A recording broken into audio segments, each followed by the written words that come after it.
So now we're going to start with the introduction of our two doctors tonight. We're going to start with Dr. Adrian Roznowski. He is the Associate Medical Director of Jackson North Medical Practice. He lived most of his life in New York City. We're not going to hold that against you, Doc.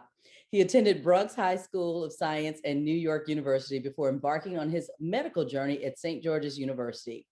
He has been practicing in Miami for 7 years, and he joined the Jackson Health System in March of 2021. He's a new employee, so welcome. He is a board-certified OBGYN and focuses on high-risk pregnancies and minimally invasive surgeries. His hobbies include cooking, reading, and playing baseball. Before we get to introducing our second doctor, would you like to say something, Dr. Roznowski? Thank you, Tamara. Yeah, I share your views on Jackson North. It's a brand new hospital in a great location. And I really look forward to doing a lot of good for the local community. Thank you for the kind introduction. No problem. Our second doctor this evening is Dr. Alana Arnold. She is the medical director of pediatric emergency medicine at Jackson North Medical Center. She was born and raised in Philadelphia. I hope it wasn't West Philadelphia, born and raised. After graduating from Princeton in 2008, Dr. Arnold went on to attend medical school at Tufts University School of Medicine for a joint MD MBA program in Boston. So we all know that Dr. Arnold is an overachiever. We can tell that. Her MBA focused on healthcare management. She then moved to California, and next she completed her fellowship training in Houston at the Baylor College of Medicine program at Texas Children's Hospital for pediatric emergency medicine. Again, as a University of Texas graduate, I'm not going to hold that against you, Dr. Arnold. Baylor College of Medicine is a very good school. She now serves as the Pediatrics Emergency Medicine Medical Director at Jackson North Medical Center since February of 2020. All right, so another pretty new employee. Her daily work encompasses the clinical aspect as well as managerial parts of the pediatric ER. It says she enjoys teaching all types of learners and was awarded the Attending of the Month in January 2021 by the pediatric residents of Jackson U Miami. So congratulations to you on that. Dr. Arnold, welcome. Thank you so much, Tamara. Thank you for the lovely introduction, and I'm happy to be here with you guys. All right. So we're going to get started with some questions that were already sent in. We're going to start with Dr. Roznowski with the healthy pregnancies. Okay. So the first question that came in, doctor, was when and how should I start preparing for a healthy pregnancy? I think most people just think it just happens, you know, miraculously, but there are some things that you probably need to do to prepare for it, right? Oh, I think you're on mute, doctor. Yeah, great question. The best time to prepare for a pregnancy is about 6 to 8 months out, if possible. It's a great idea to look at the pregnancy as a marathon. So what you want to do for a marathon, you want to get yourself in the best possible shape. So I want to preface that by saying that women should always take prenatal vitamins during their childbearing years. So taking prenatal vitamins is a great start. Getting yourself in the best shape about 6 months out of running, adhering to a healthy diet, and maintaining habits that you can maintain throughout the pregnancy is a great way to get yourself ready for a healthy and uneventful pregnancy. Okay, thank you very much. Next question here says, can I have a healthy pregnancy if I am over 35? I'm just a little bit over 35, so. Not by much. So the answer is a woman over 35 can be in the same risk bracket as a woman that's 25 years old. The only thing that changes is really the slight increased risk of Down syndrome, but we have an early test now that we do very, very early on in the pregnancy. So gone are the days when you had to have a needle stuck in your belly to find out if there's any chromosomal deficiency. With a simple blood test at around 10 weeks, we can figure out if there's any added risk. But added that, if woman is over 35 and is in good physical shape, does not have any comorbidities, then she falls in the same risk bracket as somebody 10 years younger than her. Wow, that's pretty good to know. Okay. Here's one that's very important. You know, we live in South Florida and we're always wanting to be outside or exercising. It says, should I change my exercise habits if I'm pregnant? And are there some conditions that limit exercise during pregnancy? Um, the answer is yes. In 99% of the cases, you do not need to change your exercise habits. If you have a healthy routine, you can continue out throughout your pregnancy. As a matter of fact, we encourage exercise as OBGYNs. It keeps the women in good shape, it prevents blood clots, and it actually allows for a much easier delivery. There are some very few conditions where your OBGYN might recommend that you decrease your exercise. Those would be if you have twins or triplets, if you have a weakened cervix, or if you have any placental previa conditions, meaning the placenta is in a different location where any kind of sudden movement might jar it and might result in early delivery. Those are conditions that will be determined very early on by your OBGYN, but most women can maintain their level of exercise up until the later trimester. Okay, great. Well, then we might as well ask this question too, Dr. Roznowski. When can you resume working out after having a baby? That depends on the mode of delivery. If you have a spontaneous vaginal delivery, which is what we push for, you can resume your normal routine in a couple of days after delivery. Breastfeeding is highly encouraged. That with a healthy exercise routine will allow you to get back to your normal body weight in a span of weeks. However, if you have a C-section, you will have a post-operative check around 2 weeks after delivery. And at that point, you will be cleared for light exercise. By the time you're 4 weeks after delivery, you should be able to fully resume your routine. Okay, well, yeah. All right. I know there were some women who are like, I still haven't resumed the routine yet, but okay.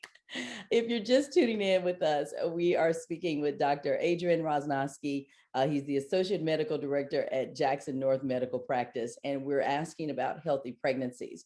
This question right here, I'm sure there are lots of folks who want to know this. Are there any foods that I should avoid while pregnant? Like sushi, feta cheese, deli cold cuts, or can I just eat whatever I want? You can have most foods while you're pregnant than if you are not. There are a couple of foods that you should avoid. So what I recommend my patients is that they do avoid raw fish. And I also go a step further and recommend that they avoid eating in places that process raw fish. So even if you get your sushi in a sushi restaurant, it's cooked sushi, there's a decent chance that chef might have handled raw product before. The reason for that is listeria, which is a bacteria that can make a pregnancy a little more difficult. And it's a simple GI infection that in pregnant women can be a little more serious. So no raw foods, no raw sushi. And then if you're gonna have cold cuts, just get them cut whole, slice off, and then eat the rest. That also prevents bacteria from colonizing it. Okay, say that last part again, please, Dr. Roznowski, because I think you were, it was messing up a little bit. About the So let's say you were to go to the supermarket and you were to get some cold cuts. Instead of having them cut, have them be given to you whole piece. Cut the first slice off where bacteria might colonize, and then you can eat the rest. Oh, okay. All right, sounds good. What is the best diet during pregnancy? So a best diet is a healthy diet that works for you. You don't want to gain too much weight during pregnancy. Usually in the first trimester, even if you gain 4 to 5 pounds, that is normal. And by the time you're finished, about 20, 25 pounds is a great number. A healthy diet is high in protein, high in fruits and vegetables, and then low in carbohydrates. So by carbohydrates, toast, white carbs, rice, beans. You want to make your body work to process the food that it eats. And that's where starting these habits before pregnancy will really help. Okay. Here is one right here. We're talking about food. Let's talk about coffee. There are just some people who can't even start their day without coffee. So is caffeine dangerous during pregnancy? So having moved to South Florida a few years ago, I encountered a new coffee, which is Cuban coffee. So we're going to leave that out. But usually a glass of coffee a day is normal and falls with normal parameters for what you should eat or drink. However, more than one, you do overstimulate yourself, and I am excluding Cuban coffee from this mix. That would be a wise choice. All right, next question up. Does breastfeeding have any benefits to me? Breastfeeding has tremendous benefits to you.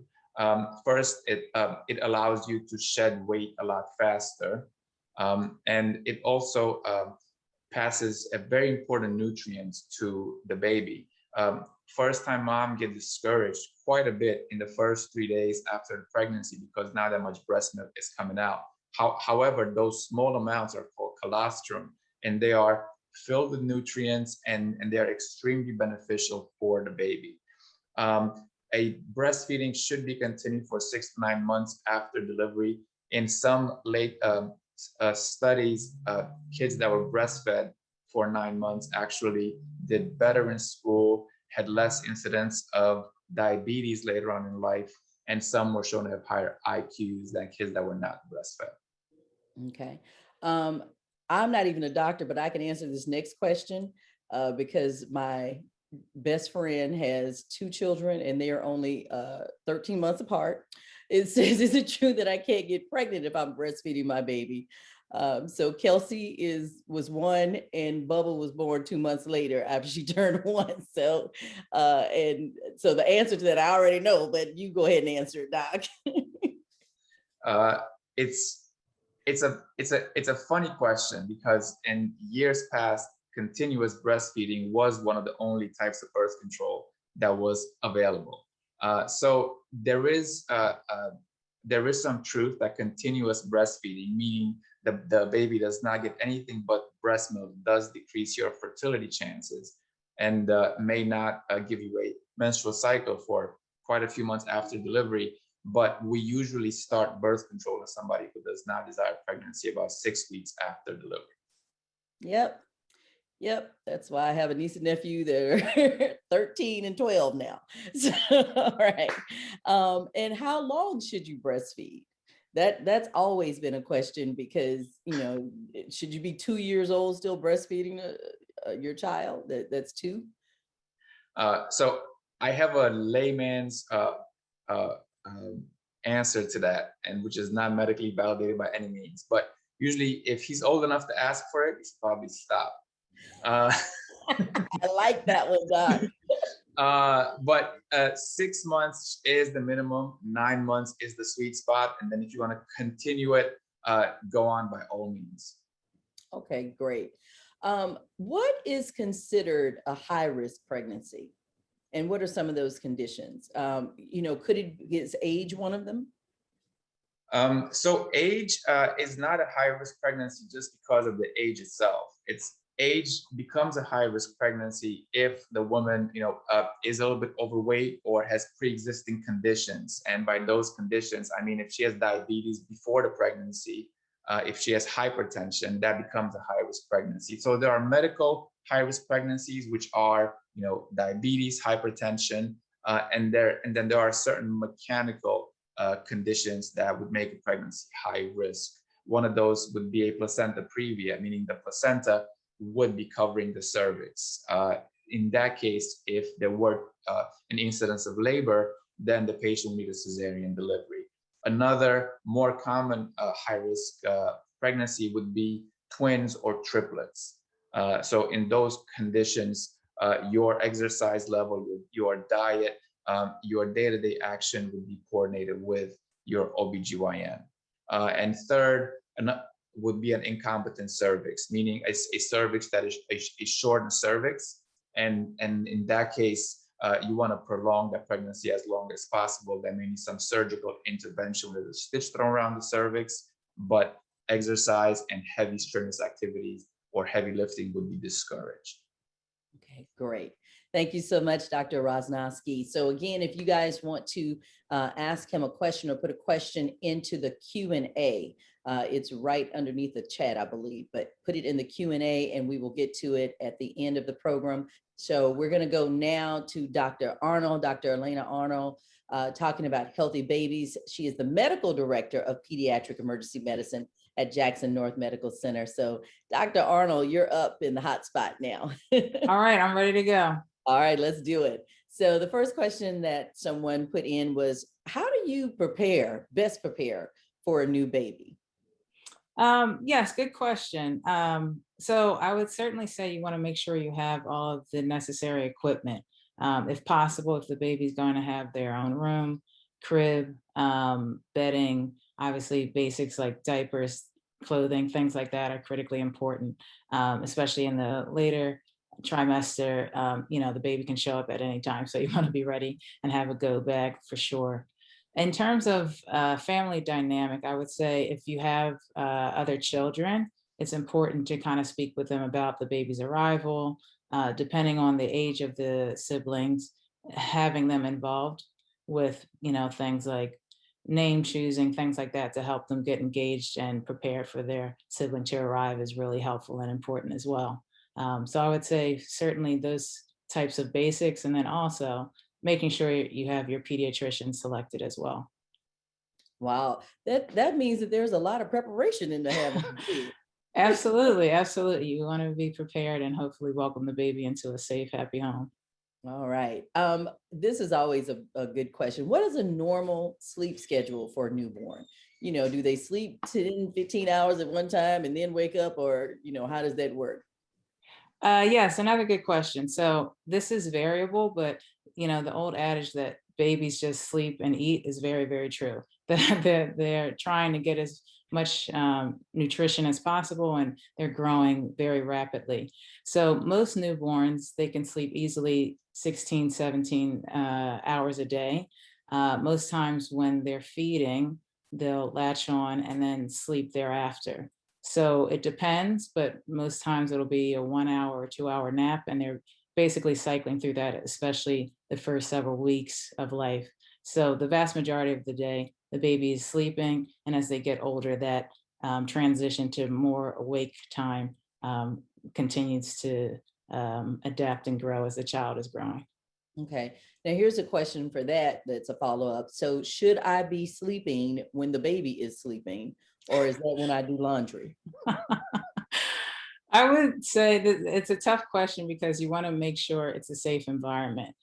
If you're lucky enough to have support at home, it is very reasonable and expected that hopefully the partners can switch off in terms of looking after the baby. So I would say whatever is most safe and convenient for the caregiver is important, because you want to make sure that mom is well rested and staying as hydrated as possible when breastfeeding. All of those types of things are important. So if you can catch a little cat nap and the baby's supervised, I would definitely recommend that. Okay. Here's another one for that, Dr. Arnold, since we're talking about feeding. What is the proper amount to feed a newborn?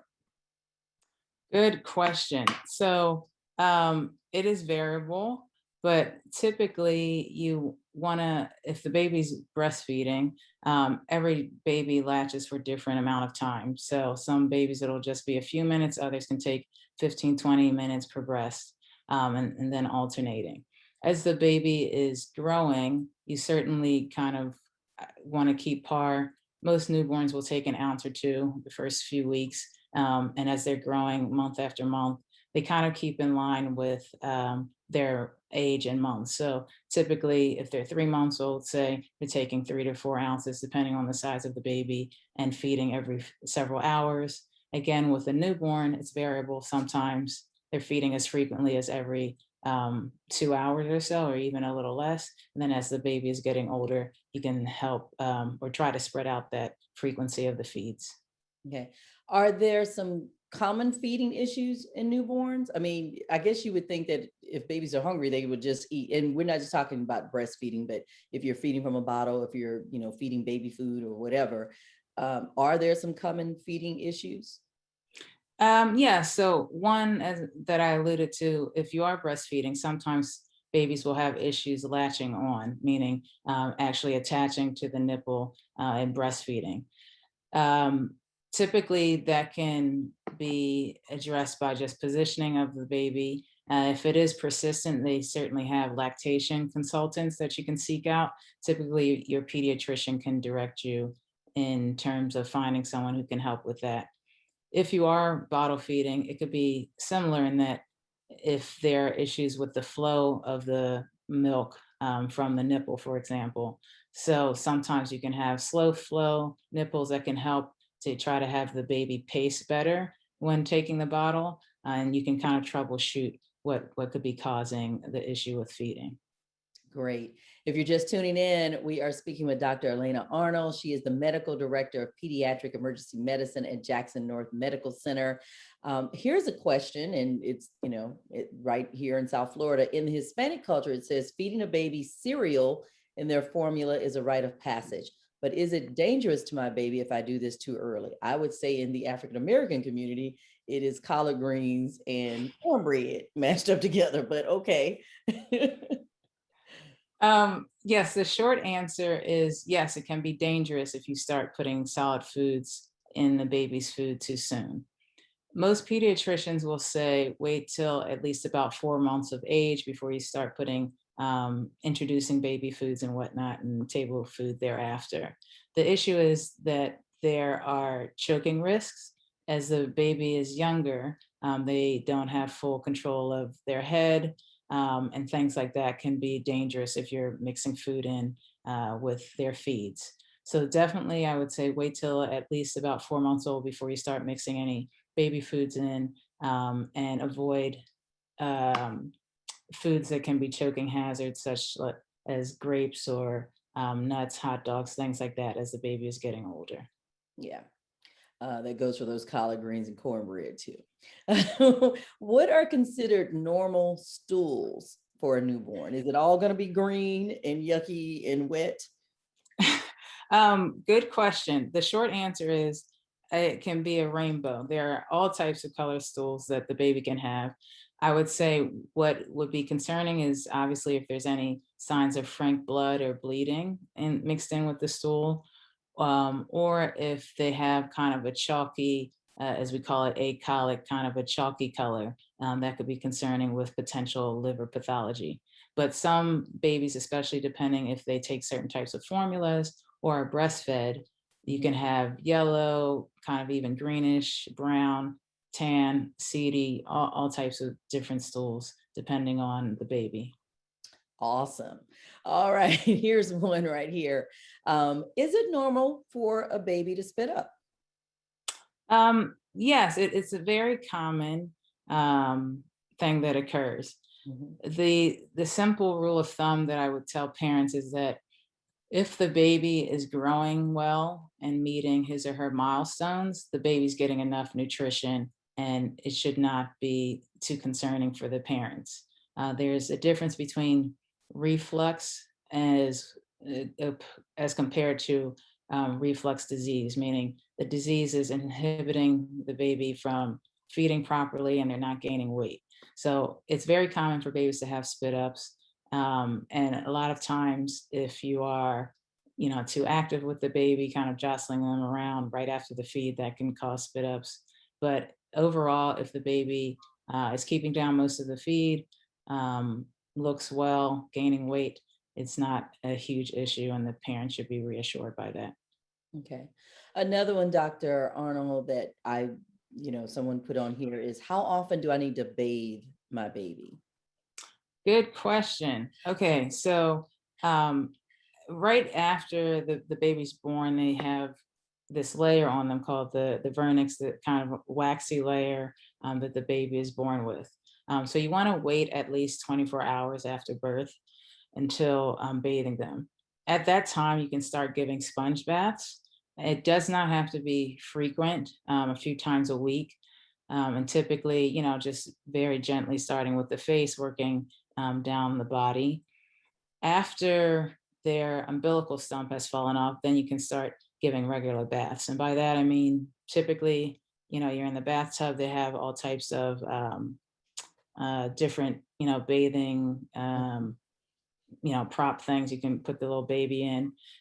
You always want to make sure to check the temperature of the water before putting the baby in. And one thing to keep in mind is you want to have the rule of kind of touch supervision, meaning at no time should you not have your hand on the baby, because you want to be very careful that they're not left unattended. Some of the devices for bathing are very easy to flip over, for example. So you always want to make sure that you're touching the baby, and that before you actually put the baby in the bath, that you have everything that you're going to need within arm's reach for the bath to occur, so that you don't leave the baby unattended. Great advice there, Dr. Arnold. Okay, this one says, what do I do if my baby develops colic or is crying and fussy? Good question. So every baby's temperament is different. Most times if the baby is fussy, you kind of want to go through a checklist of things that you can easily correct. So sometimes it's just a matter of swaddling the baby, comforting them. You can try turning on like calming sounds, for example, that can help. Something simple like checking if the baby is hungry. So if they're rooting, lip smacking, things like that, those are signs that the baby is likely hungry. You should check if the baby needs a diaper change, because no one would like sitting in that unattended. And other times, something as simple as just change of scenery. For example, I was out with lunch earlier today with some friends, and they have a 5-month-old, and we had been there about an hour, and he was getting a little fussy. And, we just got up and went for a little walk with him. So sometimes just a change of scenery, the baby wants a little entertainment too. So that can help as well. So those types of things can assist if the baby seems to be very fussy.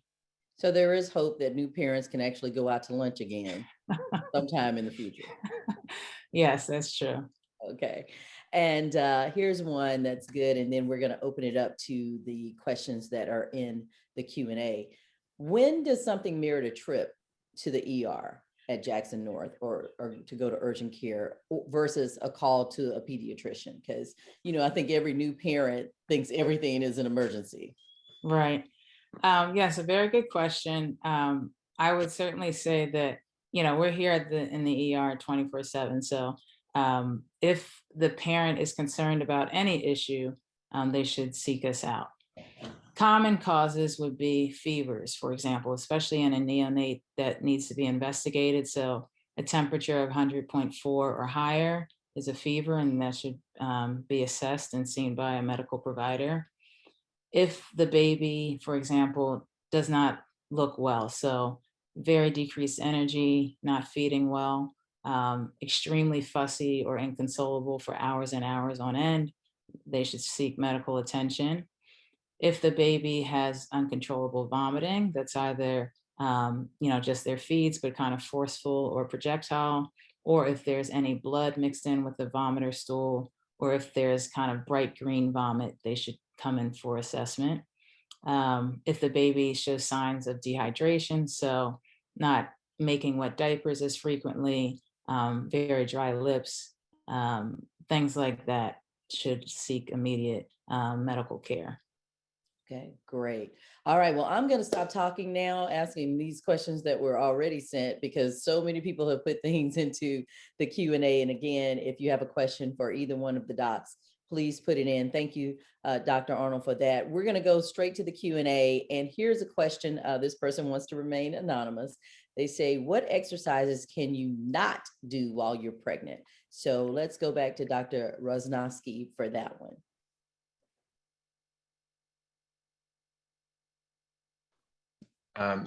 Thanks, Tamara. So any exercise where you might acquire some potential trauma to the belly is generally frowned upon. If you bike, I would suggest an exercise bike. If you play any contact sports, refrain from those. And then as far as more basic exercise, I try to caution my patients that do yoga against doing too many inversions, and instead practice some mommy yoga. And folks that do a lot of aerobic exercise, I would try to keep the heart rate about under 160. Okay, great. Here is another question that someone has. It's anonymous. If a mother has a vaginal birth, is it better to tear on your own or for the doctor to make an incision? Um, so an incision during vaginal birth is called an episiotomy, and it used to be routine practice in women that had not had children before. It's since fallen out of favor.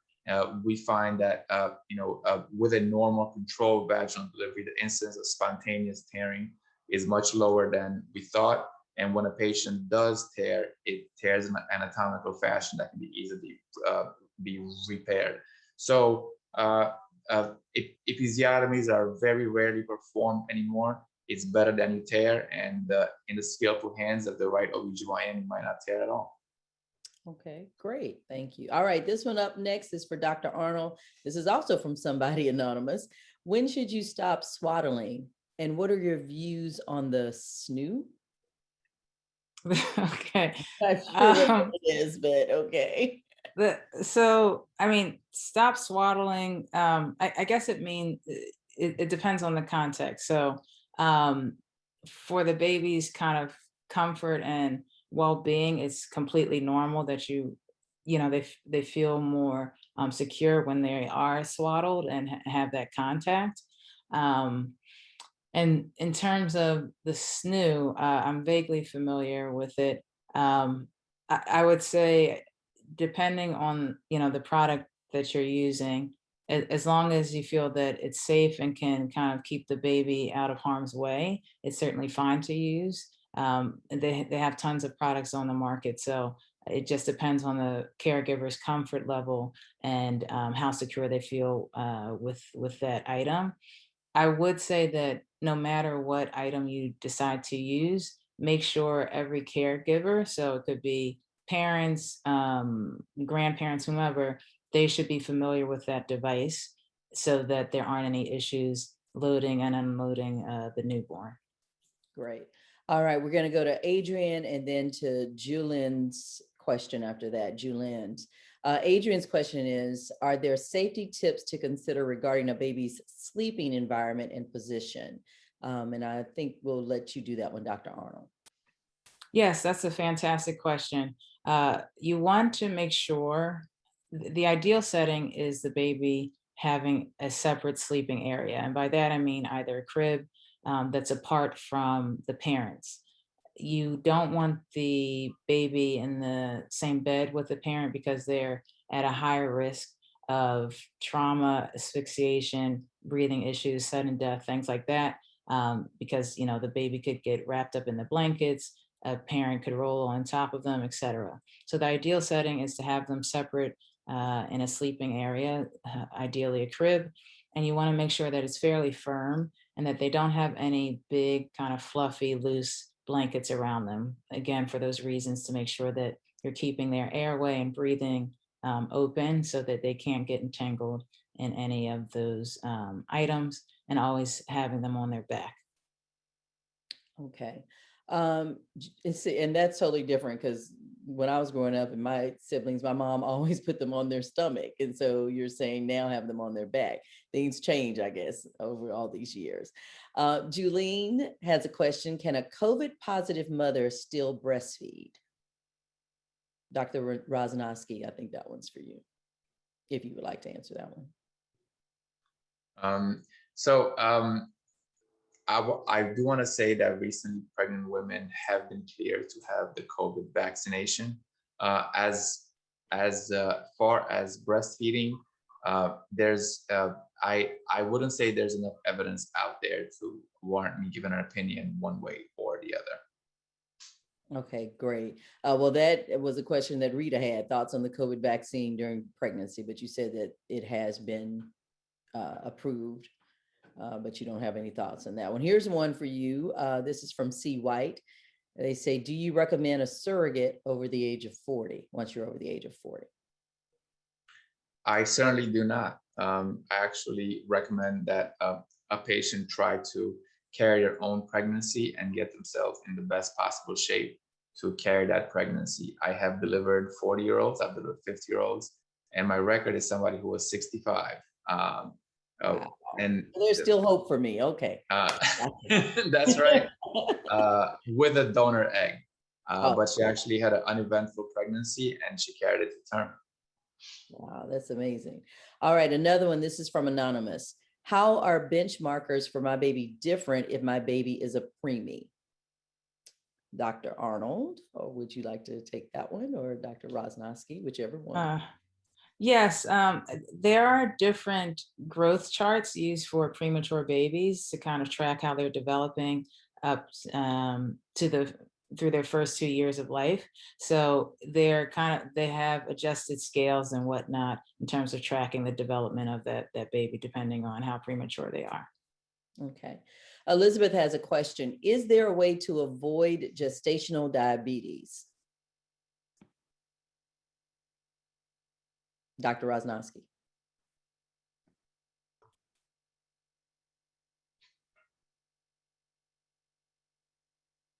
Oh, you're still on mute there. Perfect. Could you repeat the question, please? The question from Elizabeth, is there a way to avoid gestational diabetes? Certainly. So the best way to avoid it is to not have diabetes beforehand, obviously, and then avoid white carbs, avoid weight gain to about 15-20 pounds total for the whole pregnancy.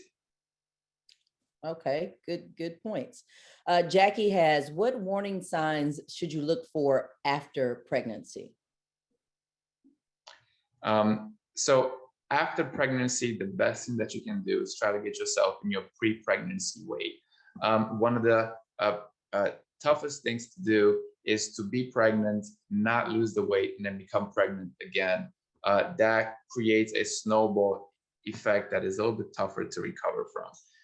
So after pregnancy, we do see patients at 2 and 6 weeks after. If they do have diabetes or hypertension during pregnancy, I do test them to see if there's any effects that remain from that pregnancy, and I coordinate closely with our internal medicine practice to take the care over if those issues persist.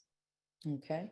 Another question that just popped up, and I'm going to decide, you guys decide whoever wants to answer this one. How do you avoid sore breasts or swollen breasts if you decide to breastfeed? I guess I'll take that one. Okay, yeah, you go right ahead, Doc. Sore breasts and swollen breasts do occur quite often when you do breastfeed, because that breast is just used quite a bit. So lanolin cream and lots of moisturizer. So what you want to avoid is thin, cracked breasts. You want to moisturize the breast really well. And what you want to do is look for any kind of increased risks that may signal an infection. So that is any kind of pus or any kind of foul-smelling discharge from the breast, any fever over 100.4, or if you feel any masses underneath the breast, which could be indications of a breast abscess. Okay. Now, you know, we live in South Florida, Dr. Roznowski. This one just popped up. Can you breastfeed if you have breast implants? Yes, certainly. Breast implants are not a contraindication to breastfeeding, and most women that do have breast implants have encumbered, and they can breastfeed just like anybody else. Okay, that's amazing. All right, we have another anonymous. It says, and it's about COVID vaccine for mom. Also, is it best to wait for a certain trimester or after giving birth? So the question was, can you please discuss the safety of the COVID vaccine for mom? Can it affect those trying to get pregnant? Also, is it best to wait for a certain trimester or after giving birth to take the vaccine? Thanks. So this question is extremely loaded because the COVID epidemic has taken such a short time. The vaccines have taken such a short time. The preponderance of evidence right now points towards safety. However, I would advise the moms to avoid getting vaccinated until organogenesis is formed. So after the first trimester, they may safely get vaccinated. Okay, great. Here is one for you, Dr. Arnold. This one says, how will my baby's eating habits change in their first year or so?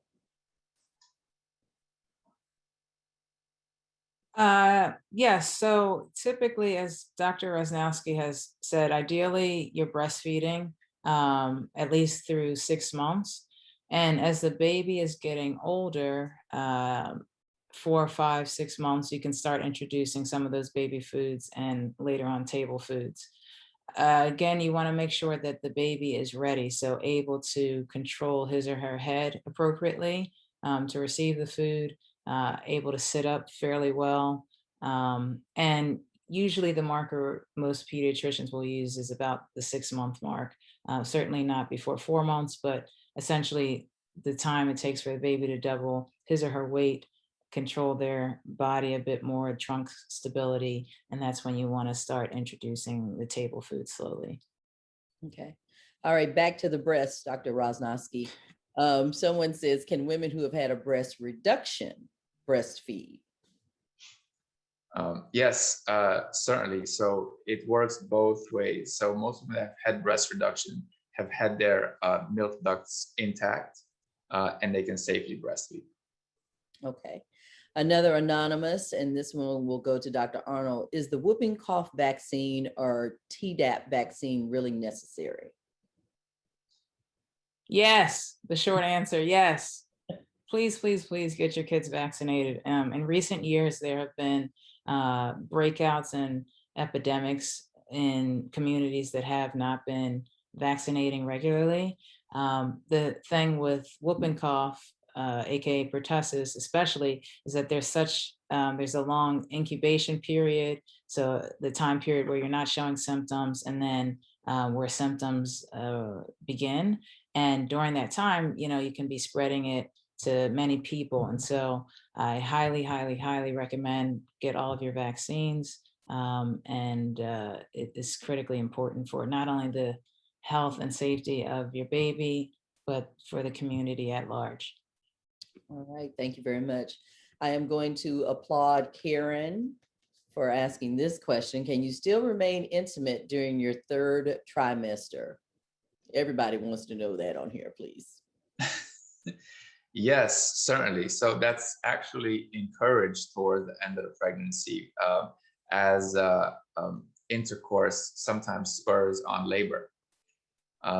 So intimacy throughout the pregnancy is encouraged, except in some very few and rare cases that your doctor will advise you against this, such as, once again, placenta previa. So if the placenta is nicely tucked away from the cervix, as it is in 99.9% of the pregnancies, then intimacy is encouraged.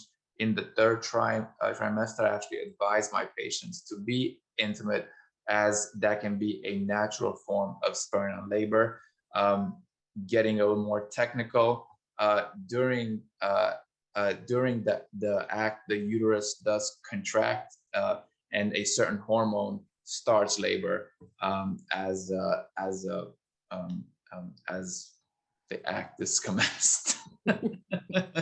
So basically, Karen, get it in. All right. If you're just you might not have time after, okay. Yeah, you might not have any time so after. you might as well do it before, right? Yep, get it in.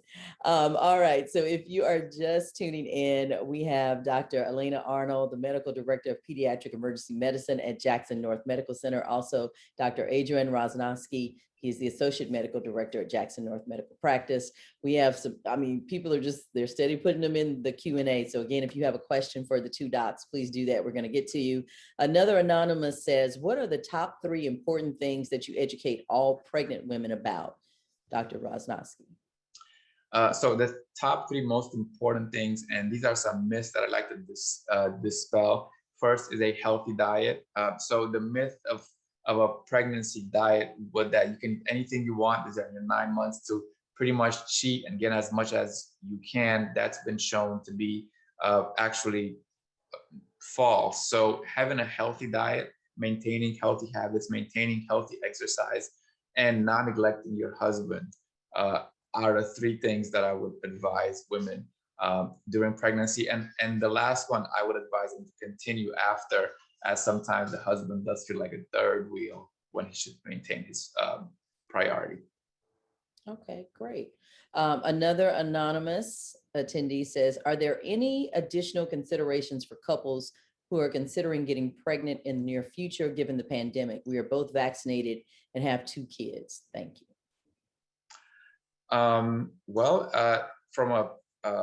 From a medical standpoint, there are no additional cautions to take. We just have to see what this epidemic leads us next, and having 2 children is a blessing. If you can afford bringing a third one into this crazy world, and God bless you. Great. Want to go back to this, Dr. Arnold. Someone else put into the chat, the Q&A, and I know you discussed it earlier when you first started, but they are asking, how can I prepare my new baby's siblings for the arrival of the new baby?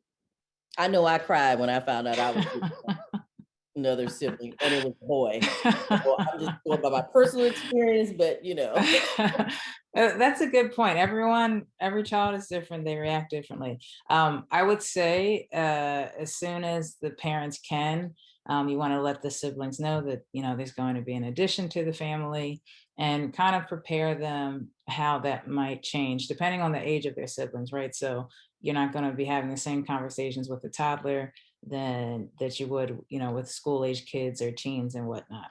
I think it's important to try to assuage any fears or anxieties the siblings may have, especially if they're younger. They may be anxious about how the parents may now split their time with each of the siblings, or concerns about, just attention and things like that.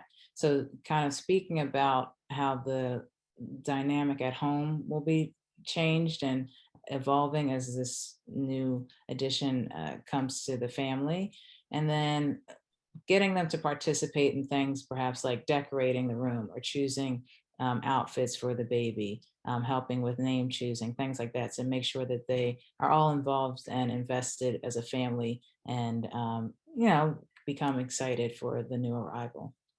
Was not excited, I'm going to let you know. And that was 45 years ago, was not excited. So we've got about 5 more minutes before we wrap it up. We have another question that's come through. How soon can you enjoy the outdoors with your newborn? Good question. I'll say kind of in general, and then keeping in mind that we're in South Florida. Typically, most pediatricians, you want to try to limit their exposure to, new people and things like that, just in terms of infection risk, for the first several weeks, if at all possible. Thereafter, having them, kind of in a family unit bubble is helpful. So grandparents, whomever can come and see them. Obviously, in the times of the pandemic, the ideal situation is everyone is vaccinated that they're going to be interacting with. One thing I will certainly say for the climate here, you absolutely want to make sure that the baby is well covered and protected from this sun, because that can be a very serious issue. So making sure that you have age appropriate sunblock and things like that are critically important if you are going to be out during peak daytime. And shouldn't everybody wash their hands before they touch your baby? Again, old school here. You couldn't pick up a baby without washing your hands and, holding them. Absolutely. So you go back to basics. Hand hygiene and just general hygiene is always critically important. Hopefully they're not just doing that when a baby's around. They should be doing that 24/7. Oh, that washing hands thing. You doctors always want people to wash their hands. A couple of more questions and then we're going to wrap it up. Gabor has one. Is there a threshold for fever temperature with newborns above which you should go to the ER? Dr. Arnold. Yes. So for any newborn, so definitely less than 1 month, and even thereafter to 2-3 months, if they have a temperature of 100.4, which is a fever. So again, a fever is 100.4. They have a temperature of 100.4 or higher, they should seek medical attention. because they are at higher risk for serious infections. And so they should be assessed and seen by a medical professional. Okay, great. And one more for you, Dr. Arnold, and then we have a last one for Dr. Roznowski. One for you, Dr. Arnold, is when can babies start using sunscreen?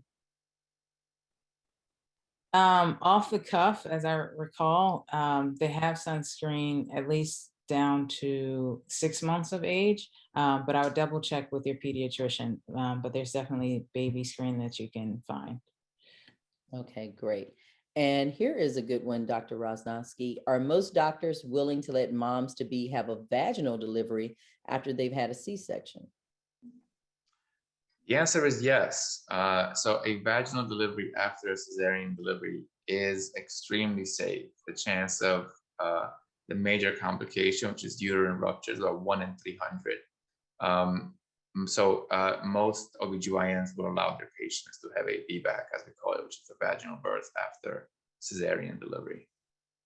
Well, I hope that you all have enjoyed this evening and our two doctors at the UHealth Jackson Children's Care, Parental Guidance, Healthy Pregnancies, Healthy Babies. Certainly appreciate Dr. Adrian Roznowski. He's the Associate Medical Director, Jackson North Medical Practice, and Dr. Alana Arnold. She is the Medical Director of Pediatric Emergency Medicine, Jackson North Medical Center. If you guys want any more answers from them, or if you'd like to see them, how can they get in touch with you, Dr. Arnold, and how can they get in touch with you, Dr. Roznowski? Dr. Arnold first, please. Well, I still have a fair amount of clinical shifts. So depending on the day, you might catch me on shift. So come to Jackson North. Our pediatric ER is 24/7. You can also reach us at our landline there, which is 305-654-5293. And you can call in, either a nurse or one of the physicians will answer the phone if you have questions and things like that. Great. Dr. Roznowski?